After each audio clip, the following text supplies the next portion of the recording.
أمرنا بذكره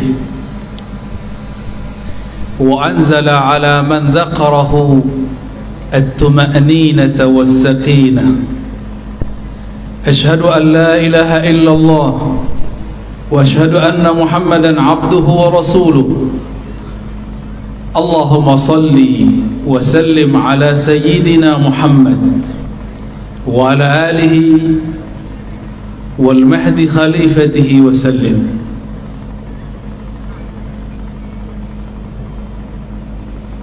Maulana Syekh Kiai Haji Muhammad Wildan mata'allahu fi hayatih,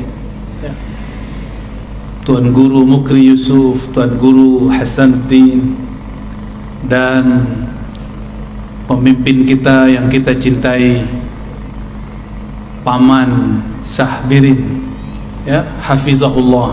Semoga Allah jaga beliau, diberikan sifat amanah, sifat adil, sifat rahmah. Amin ya rabbal alamin. Tadi luar biasa sekali.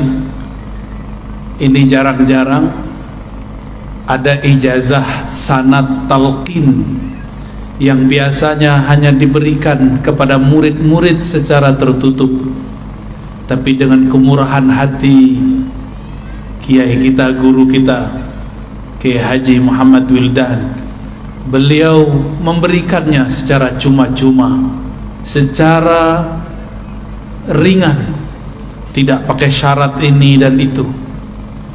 Barangkali karena orang-orang di Banjar ini hatinya memang sudah terpaut kepada Allah Subhanahu wa ta'ala.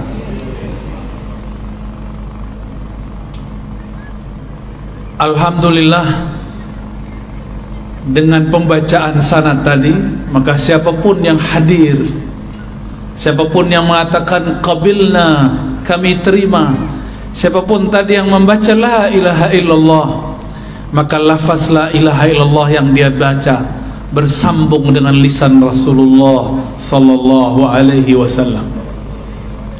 Jadi bagi orang-orang yang dia menjaga silsilah keilmuan kepada Rasulullah, lafaz la ilaha illallah pun ada silsilahnya, ada sanadnya. Enggak langsung baca buku, apalagi lewat YouTube, ya. Thariqat baru, Thariqat al-Youtubiyah.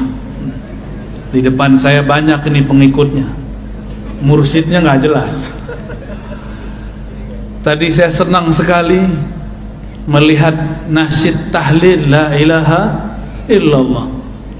Mungkin di Indonesia, bahkan Malaysia, Singapura, Brunei sudah tidak ada penampilan zikir dengan teknik-teknik tadi. Kita boleh sebut ini seni berzikir. Di yang tersisa cuma tarinya, tari saman atau tari rifaiyah. Di Palembang masih ada manaqib Syekh Muhammad bin Abdul Karim As-Samman, manaqibnya, tapi zikir dengan teknik gerak itu ada rahasianya. Enggak main gerak-gerak aja itu ada rahasianya. Kenapa kepala ke kanan, kepala ke kiri. Bahkan kalau dulu, saya tidak tahu masih ada di sini atau tidak, itu bisa sembari berdiri, masih ada, ya. Kalau kami dulu kasih nama ratib berdiri, ya. Tapi oleh orang yang tidak mengerti, mereka katakan ini Syiah. Betapa jahilnya. Ini ada di kalangan ulama ahlus sunnah, bukan dari Syiah. Syiah tiada urusan dengan thariqat zikir. Syiah itu urusannya urusan politik sahabat, urusan politik ahlul bait. Mereka tidak urus zikir-zikir begini. Tapi benar adanya sanad kita daripada Sayyidina Ali karramallahu wajhah. Dulu di masa saya masih belia, masih kecil, umur 12 tahun, Saya hadir di majelis zikir Tarekat Samaniyah, guru saya Abuya Al-Hasan Al-Basri. Namanya mirip seperti di sanad, tapi beliau Al-Minangkabawi, sedangkan yang di sanad lain lagi. Abuya Hasan Al-Basri, apa karamahnya? Saya belum ditalkin zikir tapi sudah fana duluan. Ketika beliau memimpin zikir ba'da salat isya, afdalu dzikri la ilaha illallah. Ketika beliau baca la ilaha illallah pertama, badan saya langsung bergetar. Kolbu ini seperti berguncang. Itulah zalzalah sebelum zalzalah, gempa di dalam kolbu. Idza dzukirallah wajilat qulubuhum, disebut nama Allah, kolbunya berguncang. Karena badan saya masih kecil, akal saya masih belia, umur 12 tahun, akhirnya hilang. Tapi terasanya indahnya bukan main. Kapan saya sadar? Ketika semua orang sudah selesai sholat, sudah duduk ke tempatnya masing-masing, saya masih duduk, kepala masih ke bawah, masih mengarah kepada jantung. Rasa itu tidak pernah saya lupakan sampai hari ini. Nikmatnya ketika kalimatullah masuk ke dalam kolbu. Inilah yang diajarkan oleh dulu Datuk Kalampayan, ya, benar bacanya gitu, Syekh Maulana Muhammad Arsyad Al-Banjari. Boleh juga kita sebut beliau Al-Madani karena lama di Madinah. Beliau bertalaqi dulu kepada khalifahnya Syekh Muhammad Abdul Karim As-Samman yang ada di Madinah, namanya Syekh Abdul Somad Al-Falimbani. Talqin apa yang beliau ajarkan? Talqin la ilaha illallah. Maka tidak salah muqaddimah tadi, sangat luar biasa, yang dipakai oleh kibarul aulia, pembesar-pembesar aulia, itulah ilaha illallah. Yang menjadi makanan para salik, itulah ilaha illallah. Yang menjadi pembuka tabir-tabir hijab dalam diri, itulah ilaha illallah. Tapi kenapa kalau kita baca la ilaha illallah tidak ada efek? Mungkin kita hanya melakukan zahirnya, batinnya belum mengikuti. Maka sebagai pelengkap nanti ada talqin zikir thariqat. Kalau tadi talqin zikir riwayat, insyaallah nanti saya kasih sebelum kita bubar, sebelum pulang. Karena menghormati Tuan Guru Wildan, beliau sudah bermurah hati memberikan sanad riwayat talqin. Dengan keberkahan juga guru-guru kita, Datuk Kalampayan, begitu juga Abah Guru Sekumpul yang saya sangat cintai beliau. Maka kami pun akan talqinkan insyaallah metode zikir baca la ilaha illallah yang musalsal inda ahli turuq sufiyah, yang dulu dipraktekkan oleh para ahli-ahli thariqah. Sehingga tahu kita kenapa kepala bergerak ke kiri, ke kanan, ke bawah. Itu ada rahasianya. InsyaAllah tolong diingatkan nanti, ya. Sebelum sampai ke sana, maka kita ambil dalam surat Muhammad ayat 19, Allah berfirman, fa'lam annahu la ilaha illallah. Kita potong saja sampai di situ, ya. Fa'lam, maka ketahuilah. Oleh beberapa ulama diartikan maka ilmuilah, bahwasannya lisya'annya la ilaha illallah, tiada ilah. Apa makna ilah? Ilah itu berarti sesuatu yang dituju, yang dimaksud. Dalam bahasa Melayu lama, maksud itu artinya tujuan, Maka mereka mengatakan tidak ada yang dituju kecuali Allah. Belakangan kata tuju berubah makna, ada yang mengartikan suka dan cinta, karena memang kata ilah berarti cinta. Yang benar-benar dicintai hanyalah Allah Subhanahu wa ta'ala. Itu secara teorinya. Tapi tenang, nanti kalau talqinnya lebih mudah, teorinya hilang, ya. Nanti juga sama metodenya. Cuma kalau tadi pejam mata, sekarang ditambah pejam mata, tangannya dinaikkan ke atas. Mengamalkan hadis Imam Al-Hakim, irfa'u aidiyakum, angkat tangan kalian. Nanti tangan ini kita bantu menghantarkan kalimah ke dalam jantung kita, insyaallah.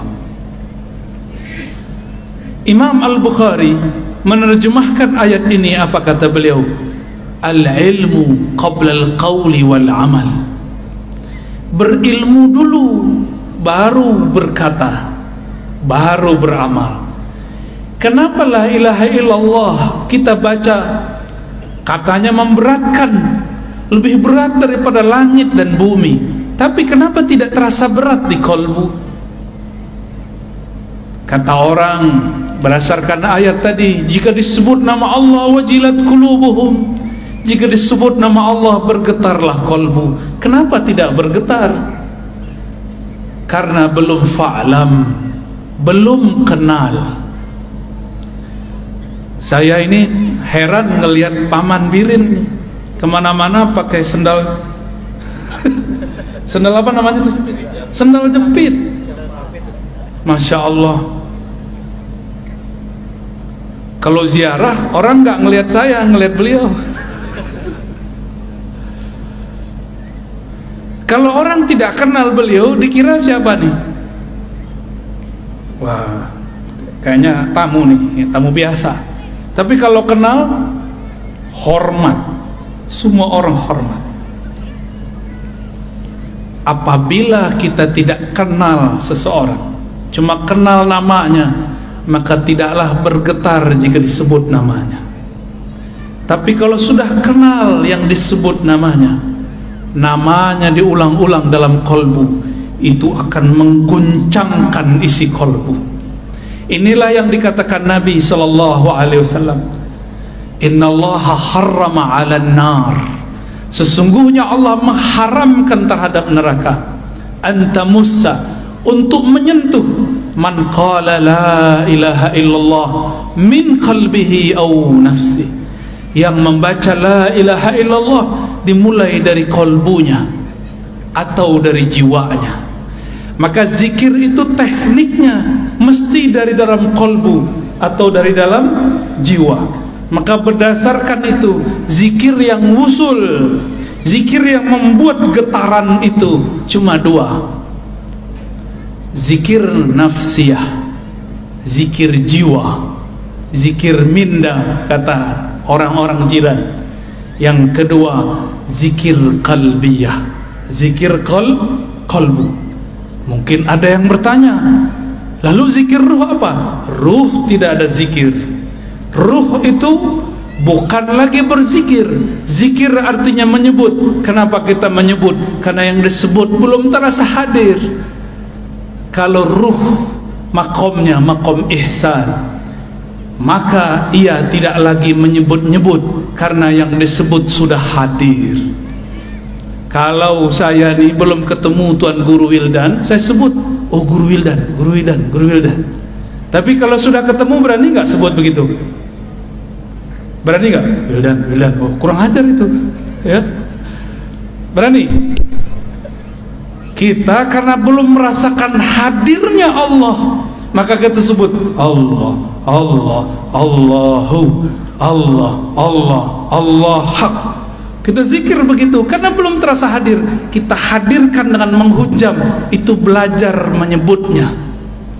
Kalau sudah hadir, yang tadi disebut oleh Tuan Guru kita, wahdatus syuhud atau fana'us syuhud, fana adalah memandang. Maka zikirnya bukan lagi menyebut, zikirnya adalah memandang. Pilih mana? Jatuh cinta seseorang, sebut-sebut nama dia, atau ketemu dia kita pandang-pandang? Pilih mana? Sebut-sebut atau pandang? Kita suka seseorang, wajahnya indah, wajahnya cantik, wajahnya gagah. Kalau sudah ketemu disebut-sebut nggak? Atau terdiam dalam memandang? Yang mana? Maka zikir orang yang hadir bukan lagi menyebut. Zikir orang yang sudah hadir adalah memandang. Lalu mendengar, dua aja, memandang, mendengar, memandang, mendengar. Tapi ternyata di atas itu ada makom lagi. Itulah makomnya Nabi. Apa makomnya Nabi? Fakana qaba qausaini aw adna. Jarak antara Nabi dan Allah ibarat dua busur atau lebih dekat dari itu. Kalau sudah dekat bisa ngobrol nah. Maka inilah maqam hiwar ma'allah, berkalam-kalam dengan Allah. Sayyidina Musa itulah maqamnya. Nabi Muhammad au adna, lebih dekat daripada itu. Itulah maqam Sayyidina Muhammad sallallahu alaihi wasallam. Satu kali Nabi Musa alaihi salam dalam hadis yang sahih berkalam-kalam kepada Allah. Apa kata Sayyidina Musa? Ya Rabb, khussani bidzikrin. Tolong istimewakan aku, khususkan aku dengan satu zikir.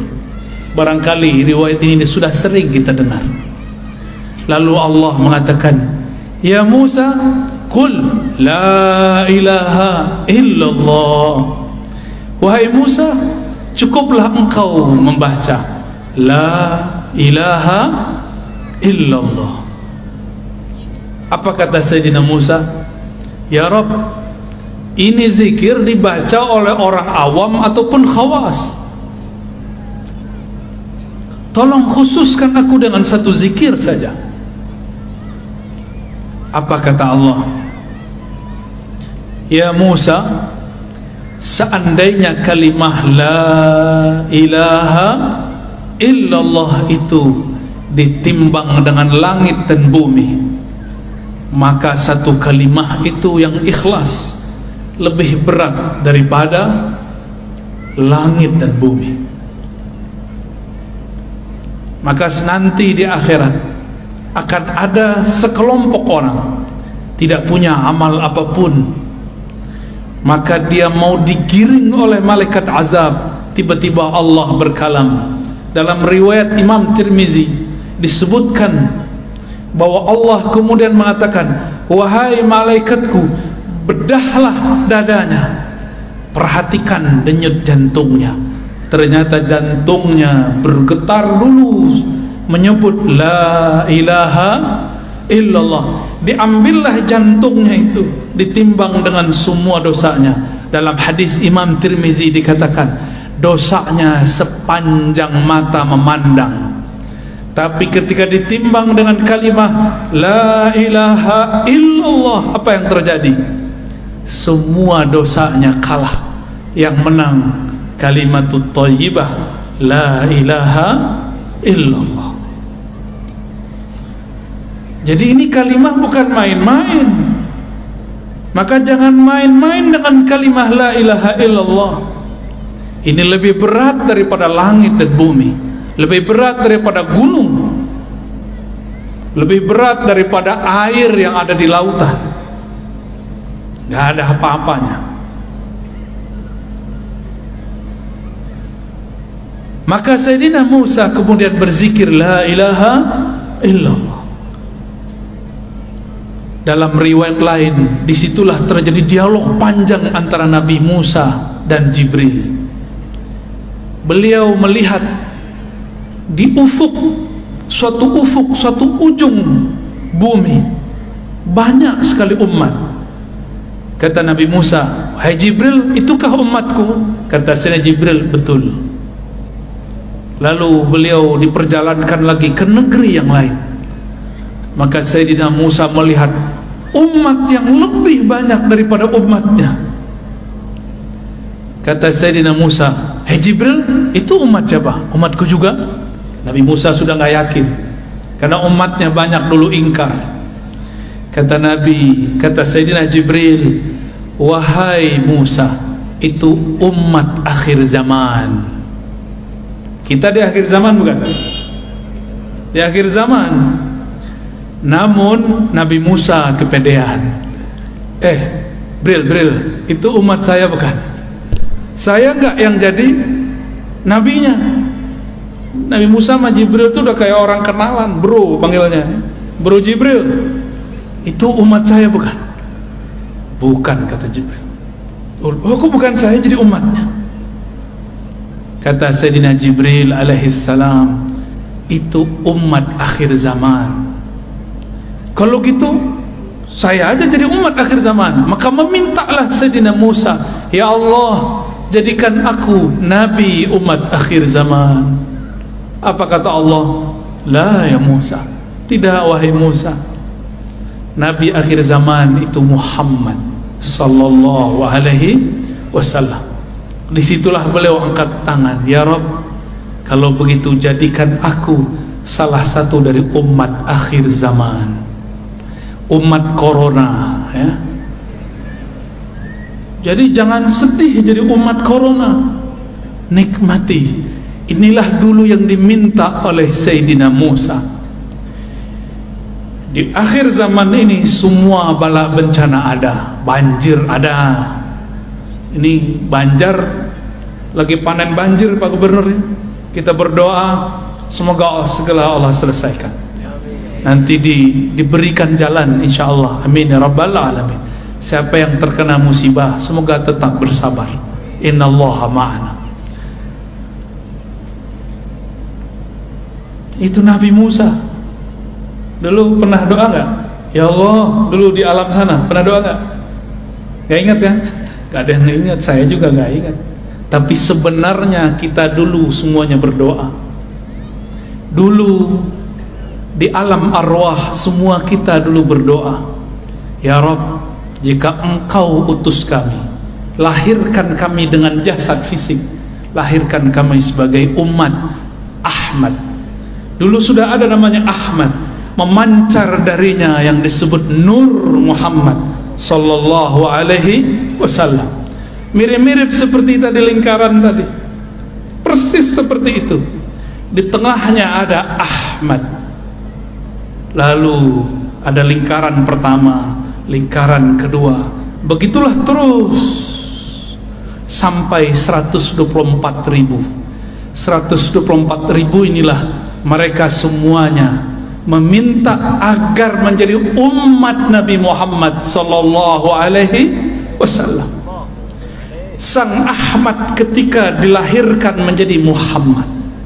Lalu selebihnya ada semua para nabi, para rasul, jumlahnya berapa? 124.000. Ini tadi berapa nih Pak Kiai jumlahnya? 200. Bisa dibayangkan 124.000 cahaya mengelilingi Sang Ahmad dengan cahayanya Nur Muhammad sallallahu alaihi wasallam. Maka siapa yang memandang Ahmad saat itu, lalu dia cinta, dia dilahirkan oleh Allah sebagai Habib, zuriat Rasulullah sallallahu alaihi wasallam. Siapa yang kenal Ahmad, maka dia dilahirkan oleh Allah sebagai ulama. Siapa yang cinta dan kenal, jadilah dia Habib plus orang alim. Udahlah Habib, dia alim pula. Itulah sejarahnya di alam dulu sebelum kita ada di alam ini. Jadi bukan sembarangan kok ada Habib terlahir Habib, kok ada Kiai, Gus, alim terlahir sebagai orang alim. Bukan sembarangan, itu adalah sejarah yang berulang. Semua para nabi berdoa jadi umat Nabi Muhammad, tapi yang terzahirkan dalam riwayat cuma 12. Apakah itu terwujudkan? Coba perhatikan kisah daripada Isra baginda Nabi Muhammad sallallahu alaihi wasallam. Di ujung Isra beliau diperintahkan jadi imam, benar gak? Di belakangnya semua para nabi, bukan? Itulah tanda sah semua para nabi menjadi makmumnya Rasulullah sallallahu alaihi wasallam. Jadi umat Nabi Muhammad sallallahu alaihi wasallam. Tapi meskipun demikian, semua bencana ada di zaman ini, semua maksiat pun ada di umat ini. Tapi nggak usah khawatir, semua ma'rifatullah diturunkan pada umat ini, khususnya akhir zaman. Dan sudah dimulai di negeri ini dulu oleh Syekh Abdul Somad Falimbani, Syekh Muhammad Arsyad, bahkan dengan lugas, dengan jelas sekali Abah Guru Sukumpul juga mensyarah tentang ilmu ini.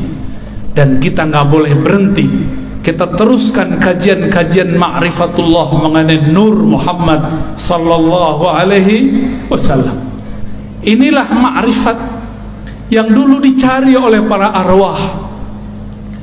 Maka berkatalah Al-Habib Zain bin Smith, begitu juga Syekh Abdullah Faiz Ad-Daghestani An-Naqsyabandi.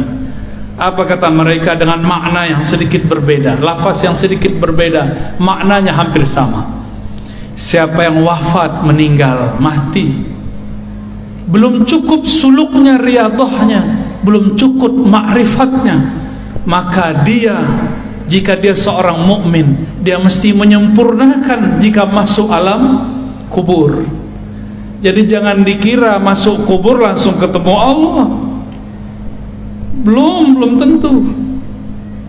Orang masuk kubur disidang dulu, man rabbuk.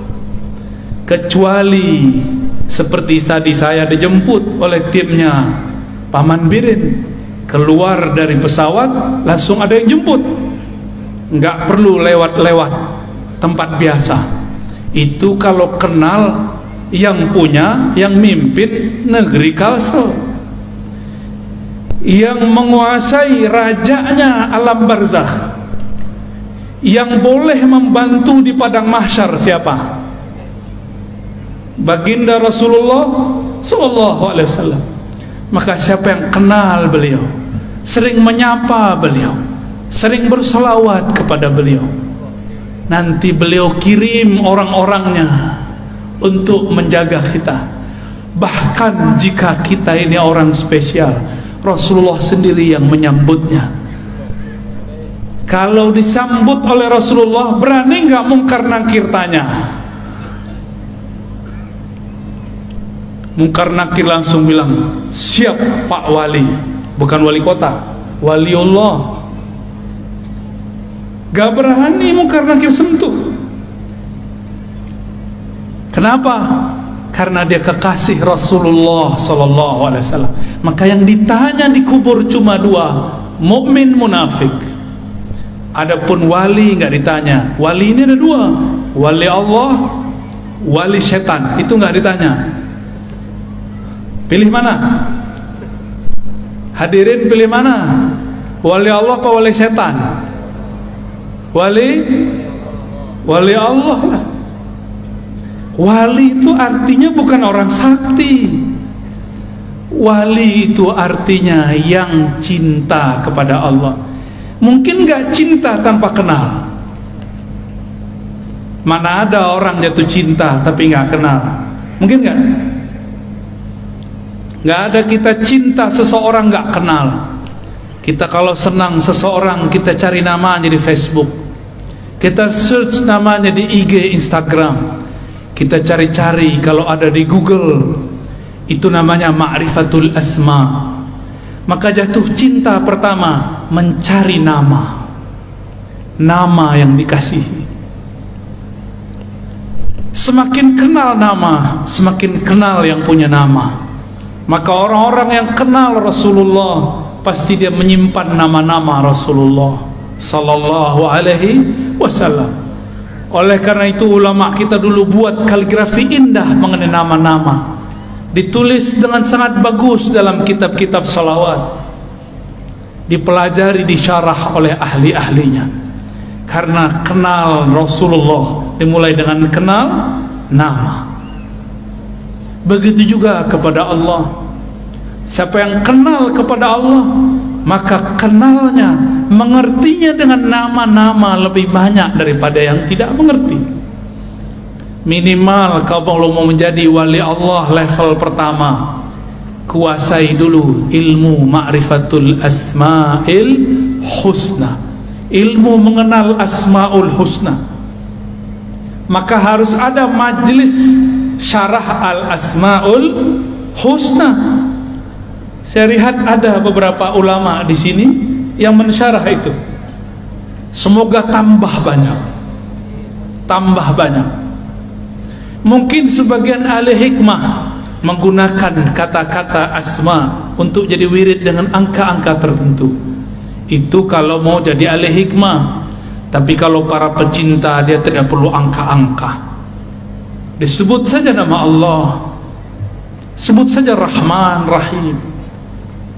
Namun kalau ingin belajar ilmu angka, ada ilmunya, disebut ilmu al-hurufi wal adad, ya.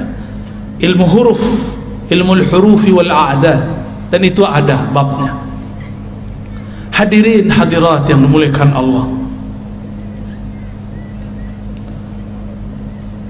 suatu kali dalam riwayat yang tadi dibaca, ada orang datang kepada Rasulullah.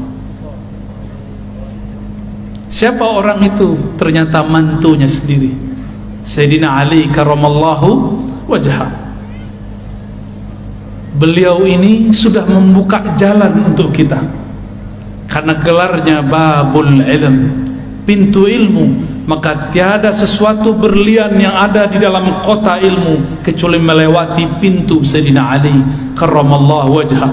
Maka tiada tariqat sufi di muka bumi kecuali lewat Sayyidina Ali. Hanya satu yang lewat Sayyidina Abu Bakar, itu pun ada jalur Sayyidina Ali-nya, yaitu tariqah an-Naqsyabandiyah. Selebihnya melalui Sayyidina Ali karramallahu wajhah. Begitu juga 4 mazhab. 4 mazhab semua imamnya terhubung sanadnya kepada Sayyidina Ali. Benarlah kata Sayyidina Muhammad sallallahu alaihi wasallam, kullu nasabin inqata'a illa nasabi. Semua nasab terputus kecuali nasabku. Maka lihatlah mukjizat Rasulullah hari ini, yang baqa, yang masih langgeng sampai sekarang, hanya nasab Rasulullah. Nasab kita mungkin cuma 6, 7 sampai ke atas, sedangkan nasab zuriat Rasulullah sampai Nabi Adam. Lalu beliau mengatakan, wa kullu sanadin inqata'a ila sanadi. Semua sanad ilmu terputus kecuali yang lewat sanadku. Itulah pentingnya tadi kenapa Tuan Guru kita membacakan sanad. Imam Abu Hanifah pernah berguru kepada Ja'far Shadiq. Apa kata beliau? Laula Ja'far lahalaka Nu'man bin Thabit. Kalau bukanlah karena Ja'far, binasalah Abu Hanifah Nu'man bin Thabit. Jadi beliau ini orang pintar. Pintar secara akal, pintar secara hafalan tidak cukup, harus belajar ilmu qalbu. Itulah ilmu yang diajarkan cucu cicitnya Sayyidina Ali, Ja'far Shadiq. Maka tiada mazhab kecuali lewat Sayyidina Ja'far. Dan ini bukanlah sanadnya Syiah, ini sanad ulama kita Ahlus Sunnah wal Jamaah. Sayyidina Ali buka jalan, tadi sudah dibacakan oleh Tuan Guru kita. Sayyidina Ali bertanya, wahai Rasulullah, tolong tunjukkan kepadaku jalan terdekat kepada Allah, jangan yang mutar-mutar. Kita baru saja melewati masa, bahkan mungkin masih ada di beberapa pesantren, jika ingin talqin zikir, puasa dulu sekian hari. Ingin dapat dalail khairat, puasa dulu sekian tahun. Itu cara. Tapi Sayyidina Ali mudahkan jalan. Apa kata beliau? Aqrab, lebih cepat, wa ashal, lebih mudah, wa arfa, dan lebih tinggi. 3 itu, lebih dekat, lebih mudah, lebih tinggi. Maka kenapa semua thariqah akan hancur kecuali thariqah yang bersumber dari Sayyidina Ali? Karena thariqah beliau mempermudah murid, bukan menyusahkan murid. Maka saya berpesan kepada diri saya sendiri dan semua guru-guru, tuan-tuan mursyid, tuan-tuan khalifah thariqah, wakil talqin, pemegang ijazah azkar, jangan persulit murid. Boleh riyadhahin murid, latih murid, tapi jangan membuat mereka kesulitan. Al-Ghaus di zamannya Al-Imam Abul Hasan Syazili, salah satu thariqah yang juga dipakai, yang diambil oleh Syekh Muhammad Arsyad Al-Banjari. Begitu juga ada satu lagi Syekh Nafis, ya, ada di sini, ya, Nafis Al-Banjari. Beliau mengatakan masyrabku Syazili. Imam Syazili berkata, syaikhuka man la yut'imuka. Guru hakikimu, mursyid hakikimu bukan yang banyak wiridnya, banyak puasanya, bukan. Mursyidmu yang memudahkan jalan bagimu. Kalau sudah mudah, sudah cinta, disuruh zikir 1000 mudah. Tapi kalau belum cinta, disuruh baca 7 kali berat. Disuruh 3 kali tadi, disuruh pejam aja gak pejam mata. Ya, kan tadi nggak semua pejam mata, masih nanya-nanya apa ini ya. Kayaknya harus setiap tahun itu Pak Kiai ada ijazah talqin zikir, ya, biar tambah biasa.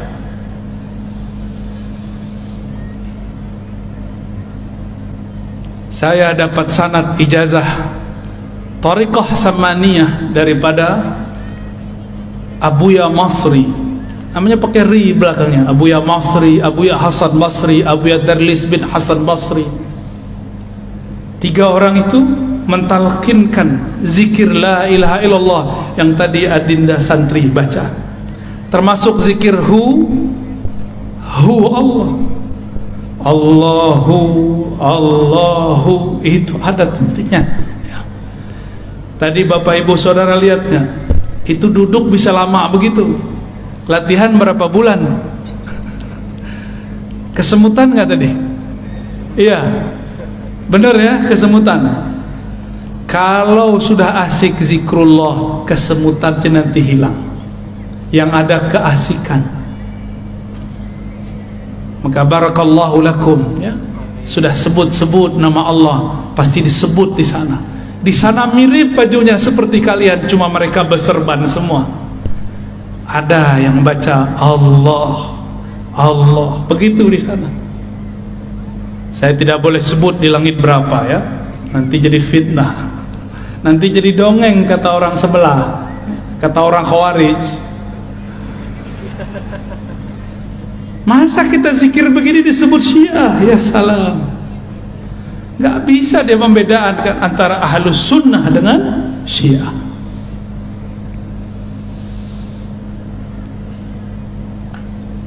Sayyidina Ali kemudian dipanggil oleh Nabi. Apa kata Sayyidina Nabi SAW? Wahai Ali, hendaklah engkau banyak-banyak dawamkan zikrullah dalam khalwatmu, dalam sepimu, dalam sunyimu. Kata Sayyidina Ali, kalau itu saya tahu wahai Rasulullah, gimana caranya?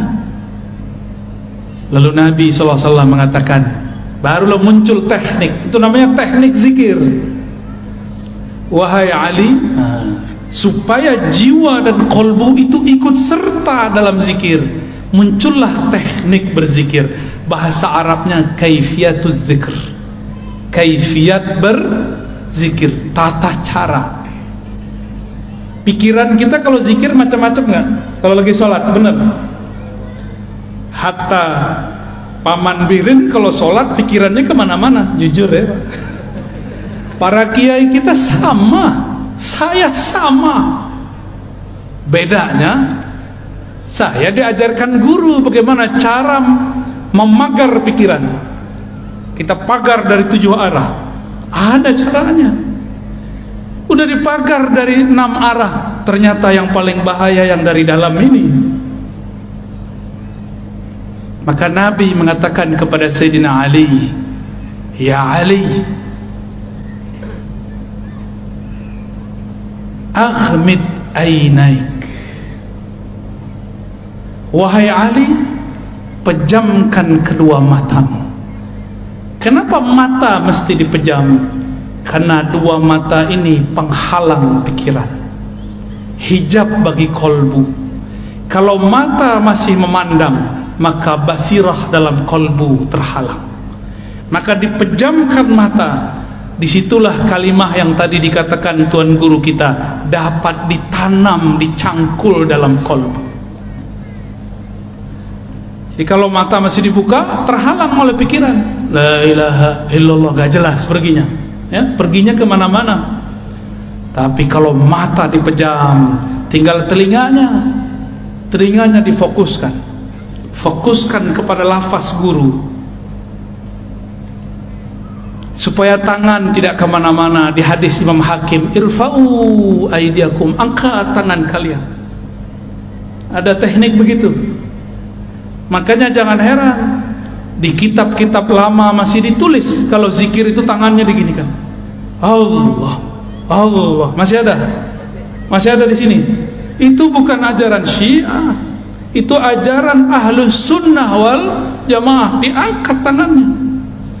Bedanya kalau muridnya sahabat, gurunya Rasulullah, sekali angkat tangan usul sahabat Rasulullah. Kita ada berkali-kali angkat, nggak usul-usul juga. Makanya diulang, dilatih lagi, sampai kemudian kaki pun ikut bergerak. Jadilah dia gerakan-gerakan zikir. Alladzina yazkurunallaha qiyaman. Orang-orang yang berzikir tidak hanya lagi duduk, tapi juga sedang berdiri. Itu dalilnya bahwa boleh berzikir sembari berdiri. Al-Muhaddis Al-Kabir Al-Azim Sidi Abdul Aziz Al-Ghummari, barangkali Tuan Guru pernah ketemu beliau, ya, kawan daripada Syekh Yasin Al-Fadani. Itu kalau zikir beliau ikut jingkrak naik ke atas. La ilaha illallah, badannya naik. Ulama ini kan udah jarang olahraga, maka cocok sekali zikir saman tadi untuk zikir para kiai. Ya. Pulang-pulang makan nasi kebuli, ya. Apalagi ada kambing, ya salam, kolesterol. Kalau ulama zikir banyak, gerak kurang, ngajar banyak, kolesterol. Maka zikir tadi itu menjadi riyadhah, tidak hanya bagi kolbu tapi juga bagi badan. Zikir itu panas. Kenapa ada orang latihan supaya badannya keren, apa namanya, six pack, petak-petaknya ada 6, ya. Apa yang dilakukan? Latihan berulang-ulang mengangkat berat. Benar? Sama jika kolbu mau dibuat six pack, jika kolbu mau dibuat kuat, maka lafaz kalimah la ilaha illallah yang beratnya lebih berat dari langit dan bumi harus berulang-ulang dihunjamkan, dipukulkan, dihentakkan ke dalam kolbu. Barulah kolbu itu nanti menjadi langsing, maka dia bergerak sangat lincah, cepat tanggapnya. Betapa naifnya manusia untuk mencari uang. Dia berangkat pagi pulang malam, berangkat pagi pulang senja, berangkat pagi pulang petang. Tapi untuk mencari kenikmatan yang ada dalam kolbu, mereka tidak mau berangkat seperti itu. Tapi saya lihat yang hadir malam ini dari berbagai negeri. Semoga termasuk orang yang ingin kolbunya six pack, ya. Amin. Nanti kita kasih oleh-oleh, tolong diamalkan nanti kalau pulang. Ba'da sholat baca dengan teknik yang kita kasih nanti. Biasanya saya baru kasih kalau orang yang sudah zikir ya hayyu ya qayyum 40 hari. Tapi khusus untuk orang Banjar atau orang yang hadir malam ini, kita berikan dengan mudah karena Sayyidina Ali telah mempermudah. Guru kita Tuan Guru Wildan juga sudah mempermudah ijazahnya. Insya Allah. Mau langsung atau nanti? Tar dulu ya. Jam berapa nih? 11 sampai jam berapa kita? Wah, gimana, udah kesemutan belum? Kasih saya tisu dong satu.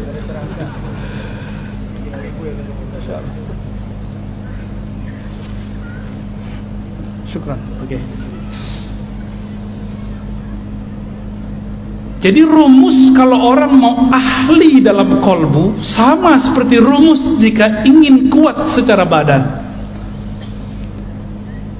Betapa aneh orang sakit jantung, katakan dokter sama dia, wahai tuan, supaya sehat jantung Anda, jalanlah setiap hari 30 menit.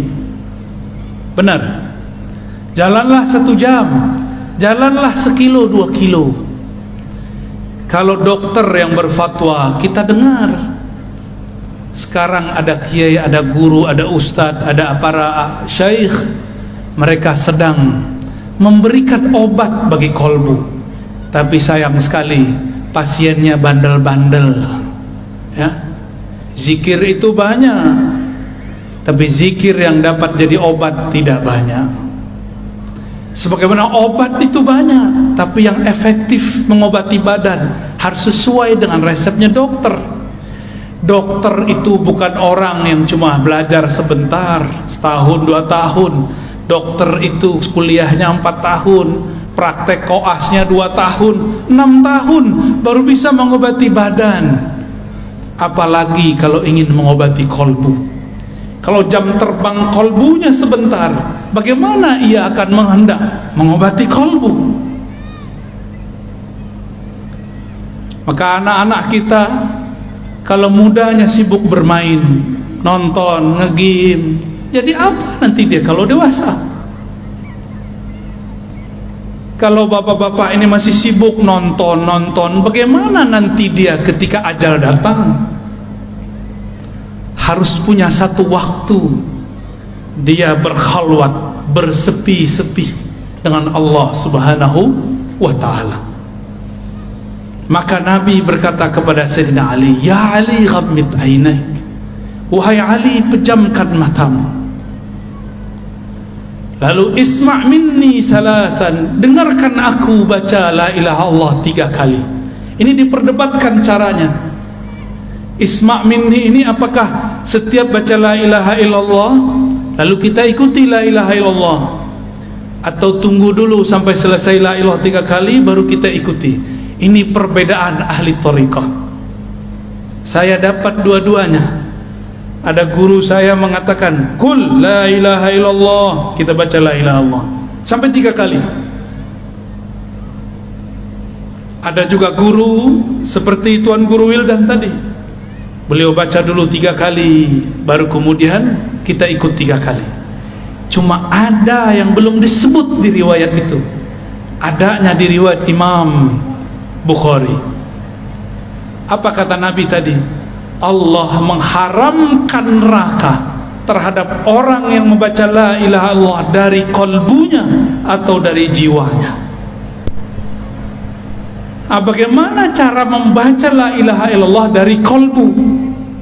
Inilah pegangan Syekh Arsyad, Abah Guru Sekumpul Syekh Abdul Somad Falembani, yang dulu bersambung sanad mereka kepada Tuan Syekh di Madinah, Muhammad ibn Abdul Karim As-Sammani.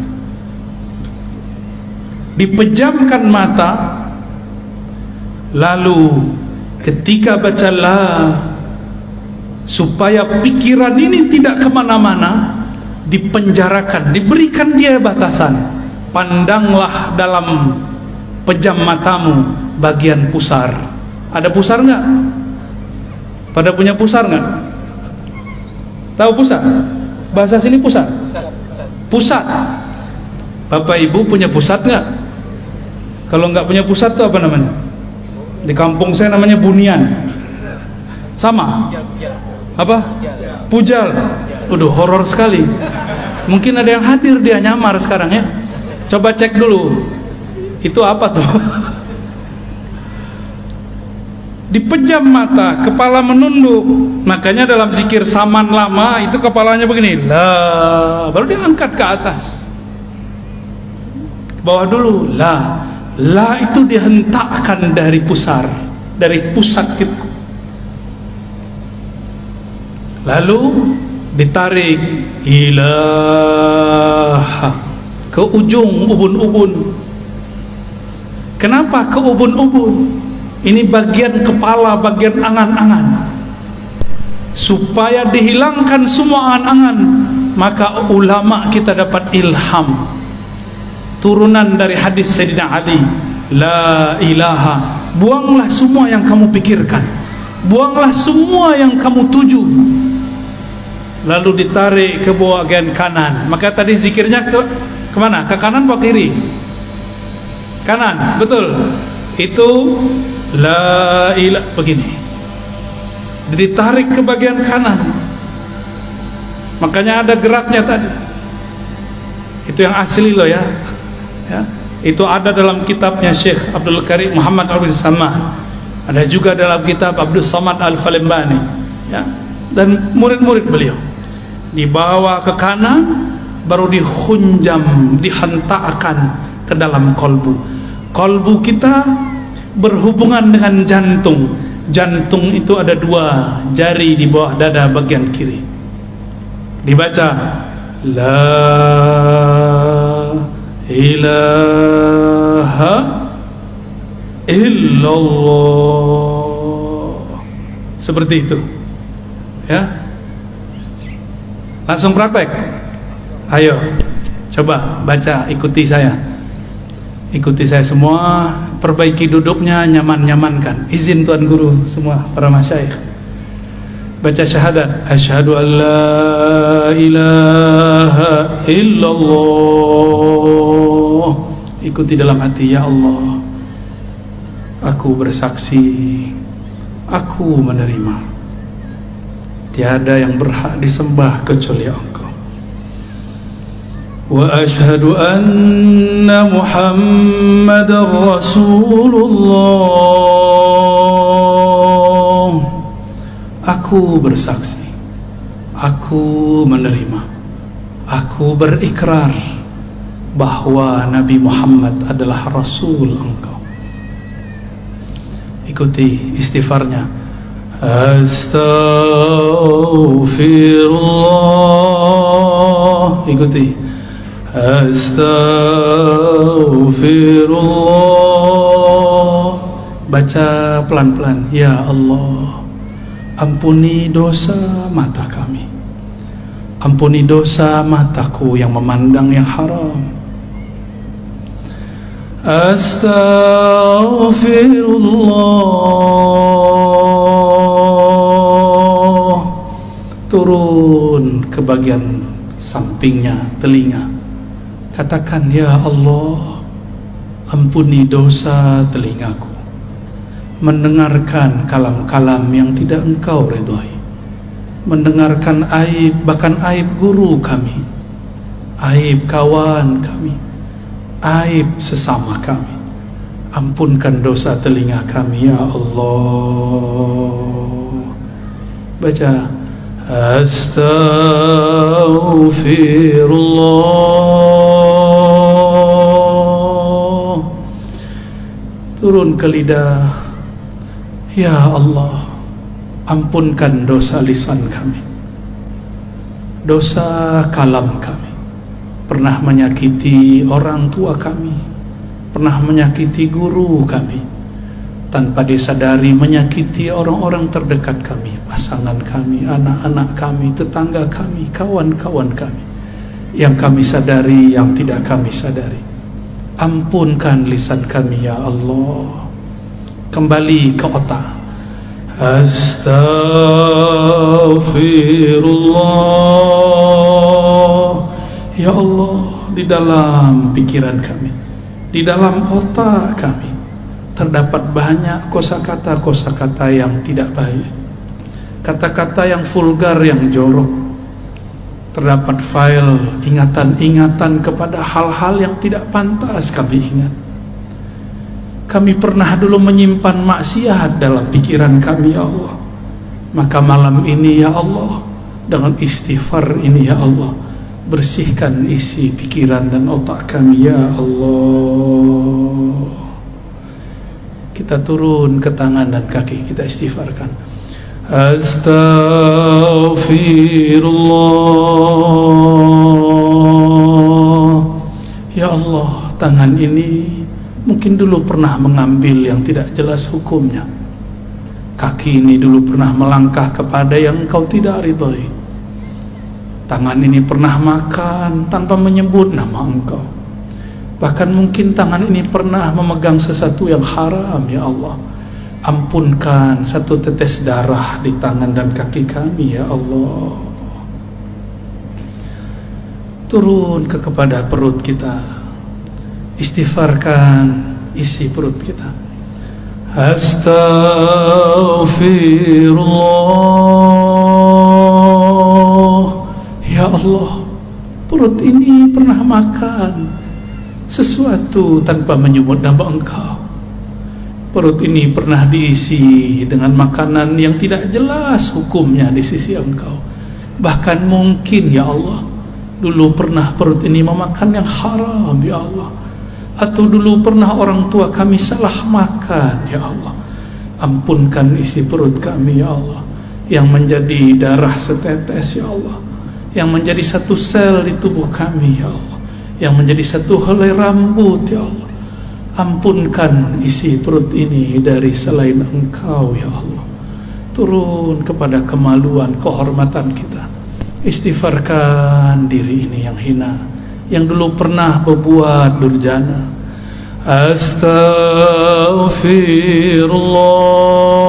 Astaghfirullah. Ya Allah, kami ini hina ya Allah. Zahirnya terlihat soleh ya Allah, batin kami banyak maksiat ya Allah. Zina hati ya Allah, zina badan ya Allah. Ampunkan semua ini ya Allah. Pindah ke dalam hati, istighfarkan hati kita. Mungkin ada sombong, ada merasa lebih pintar, merasa lebih soleh daripada orang lain, merasa lebih baik daripada orang sebelah. Istighfarkan kolbu, pegang dadanya, sama-sama pegang dadanya. Katakan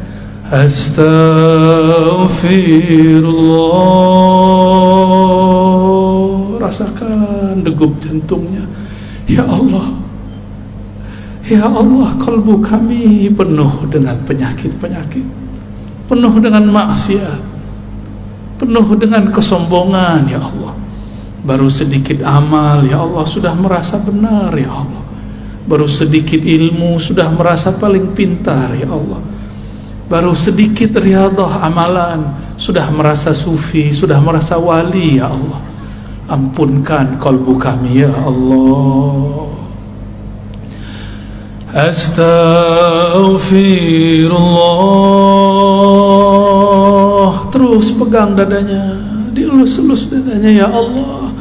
Di dalam dada kami ini ada sifat terburuk ya Allah, sifat iri dengki ya Allah. Kami masih belum percaya kepada jaminan Engkau ya Allah.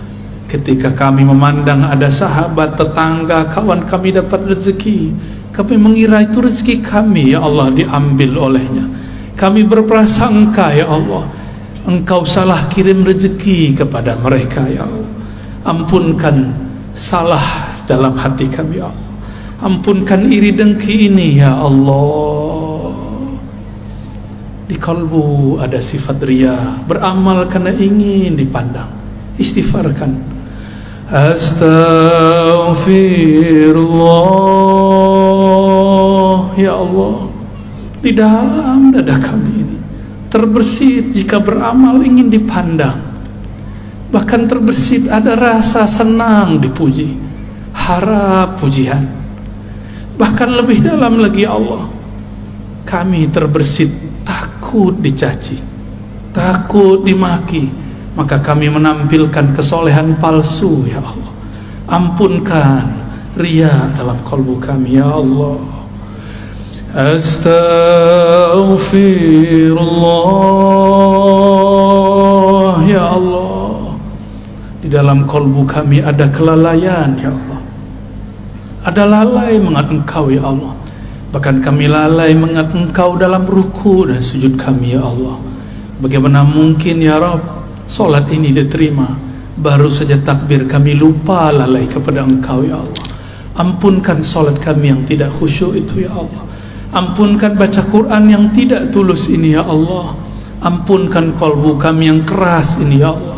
Ampunkan kalbu kami yang malam ini ingin menyebut nama Engkau tapi belum tersentuh ya Allah.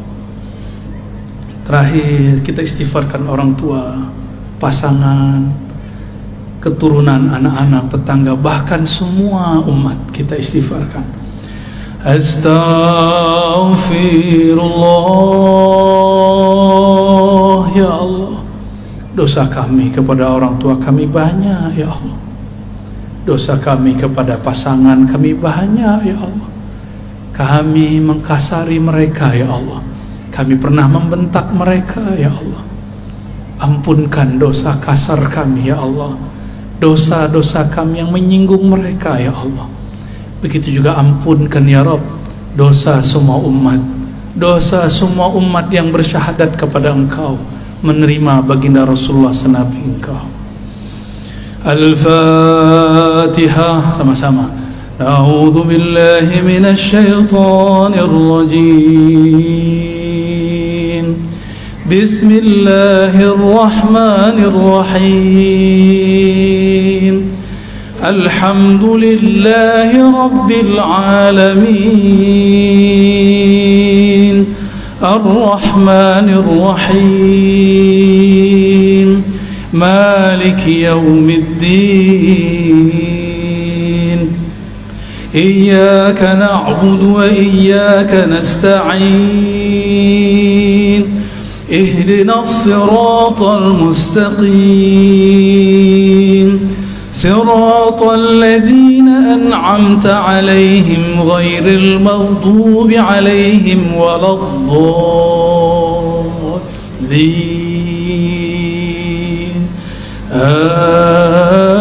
آمين. الإخلاص الشريف. بسم الله الرحمن الرحيم. baca surah Al-Ikhlas. قل هو الله أحد الله الصمد لم يلد ولم يولد ولم يكن له كفوا أحد. إن الله وملائكته يصلون على النبي يا أيها الذين آمنوا صلوا عليه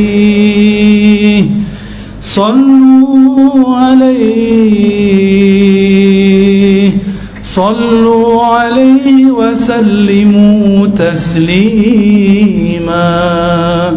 Mari merindui Rasulullah sebelum kita talqin. Baca, ikuti saya. Allahumma salli ala Sayyidina Muhammad.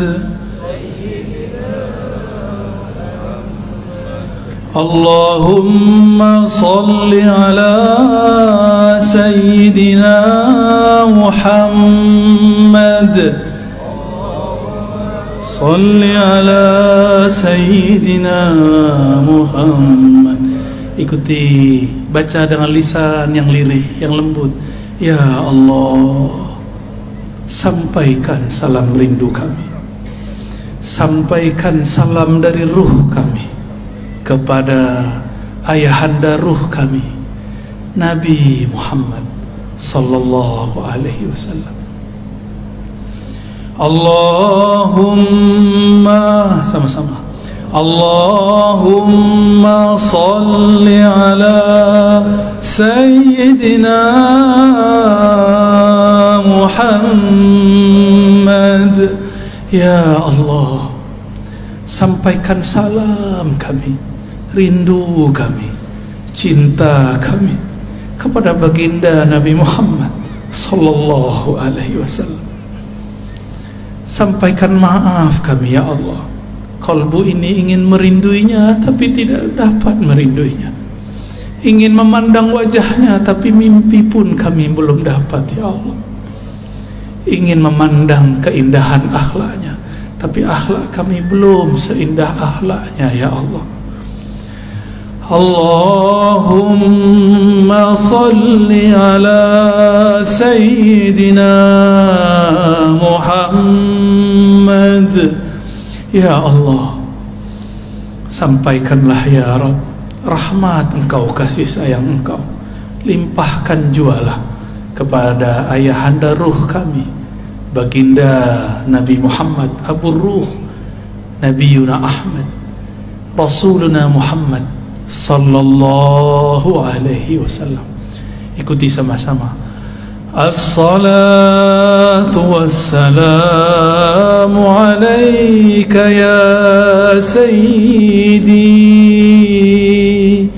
ya habibi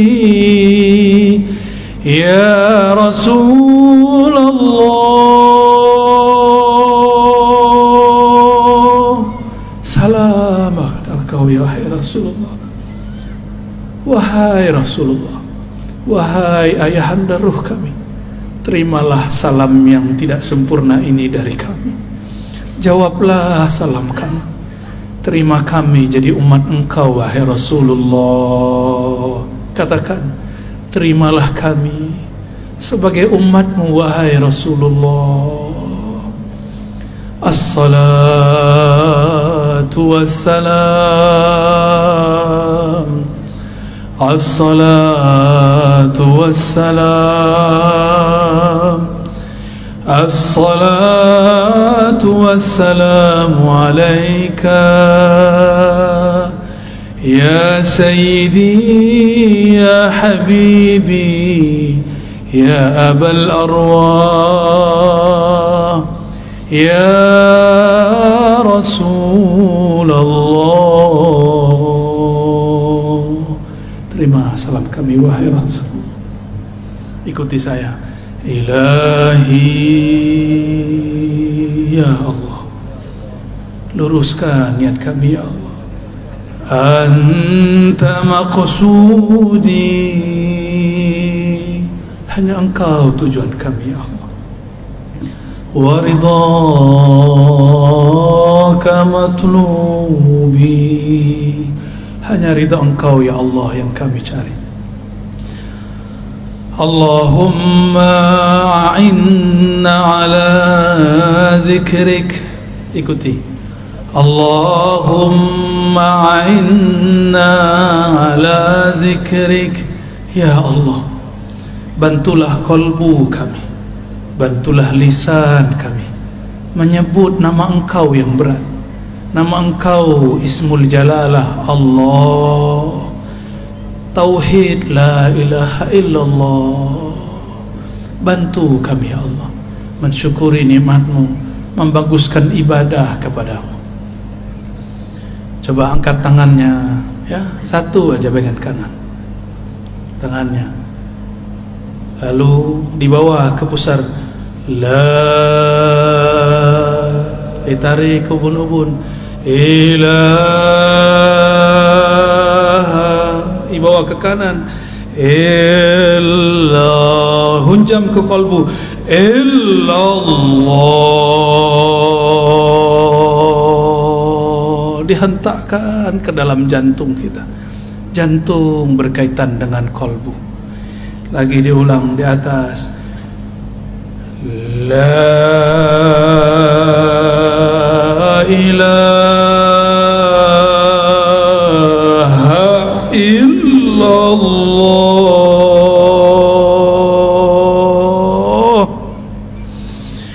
la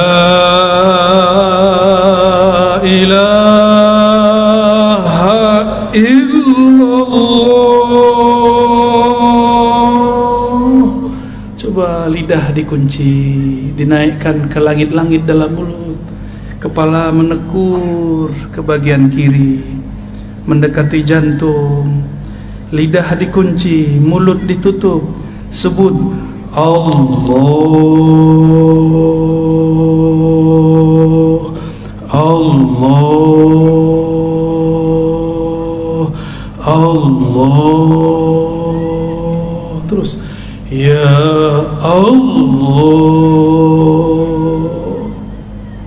Teruskan Allah. Lidah tetap dikunci, sebut nama Allah. Sekarang teriak tapi dalam diri, di dalam diri, tidak bersuara. Teriak di dalam kolbu, teriakkan ke dalam kolbu. Baca Ya Allah.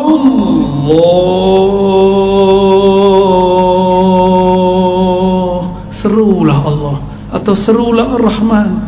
Qul ud'u Allah aw ud'u Ar-Rahman.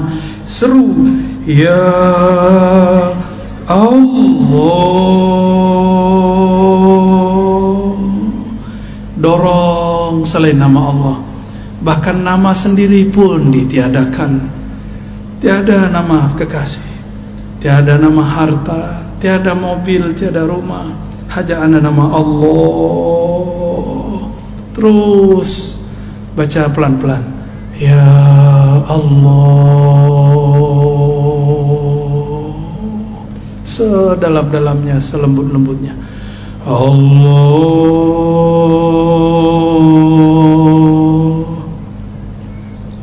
Sama dengan cara yang tadi, hu tapi diambil dari pusar. Hu diambil dari pusar. Hu naik ke ubun-ubun. Hu dibawa ke bahu kanan. Hu dihunjam, dihentakkan kalbu. Hu Allah.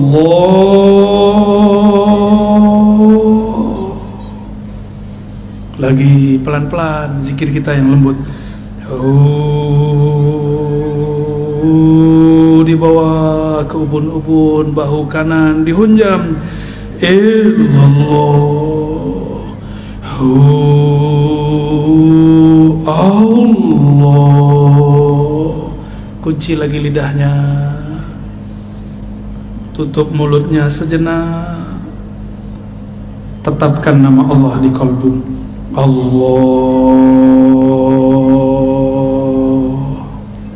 Terus 3 kali Allah. Ya Allah. Baca sama-sama Muhammadur Rasulullah. Sama-sama Muhammadur Rasulullah sallallahu alaihi wasallam. Kalimatul haqqi 'alaiha nahya wa 'alaiha namut wa biha nub'atsu wa biha nadkhulu ila jannatika ya rabbal alamin. Diusap ke mukanya. Al-Fatihah. A'udzubillahi minasy bismillah. Shiratal ladzina an'amta 'alaihim ghairil maghdubi 'alaihim waladdallin. Amin. Saya juga ikut inggil tabarruk, mengambil berkah. Saya ijazahkan siapa yang hadir untuk mengamalkan, bukan untuk mengajarkan. Ya, untuk mengamalkan setiap ba'da salat minimal dibaca 7 kali la ilaha illallah dengan dihunjam, dihentakkan ke dalam jantung. Lalu Allahnya dibaca juga sebanyak minimal 7 kali. Afdalnya 40 kali.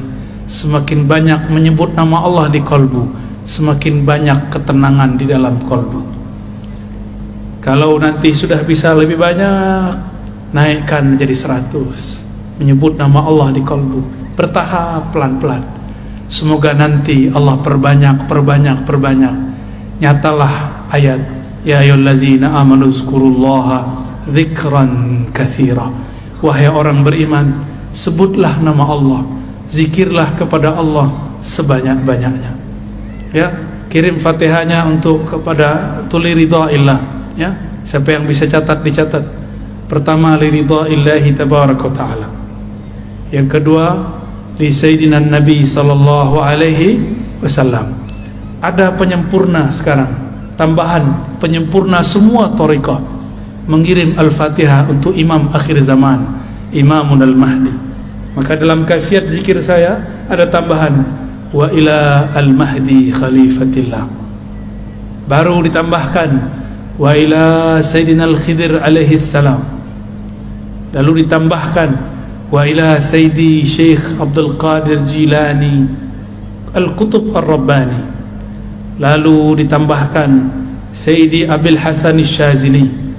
Lalu ditambahkan Muhammad Bahaiddin Shah Naqsyabandi. Lalu ditambahkan kepada imam-imam yang kita mau, boleh Sayyidi Ahmad bin Idris Al-Idrisi, Sayyidi Ahmad Tijani, Sayyidi Muhammad bin Abdul Karim Samani, atau silsilah guru-guru kita yang ada di sini. Saya ijazahkan ajaztukum kama ajazani masyaikhi. Qulu qabilna. Alhamdulillah Rabbil Alamin. Semoga yang hadir dapat keberkahannya, kami yang menyampaikan dapat keridhaannya. Mohon maaf jika ada salah dan kurangnya. Kesempurnaan hanya milik Allah. Keridhaan ada pada hati baginda Rasulullah. Allahumma salli wa sallim wa barik ala Sayyidina Muhammad. Subhanakallahumma wa bihamdika asyhadu an la ilaha illa anta astaghfiruka wa atubu ilaik. Assalamualaikum warahmatullahi wabarakatuh.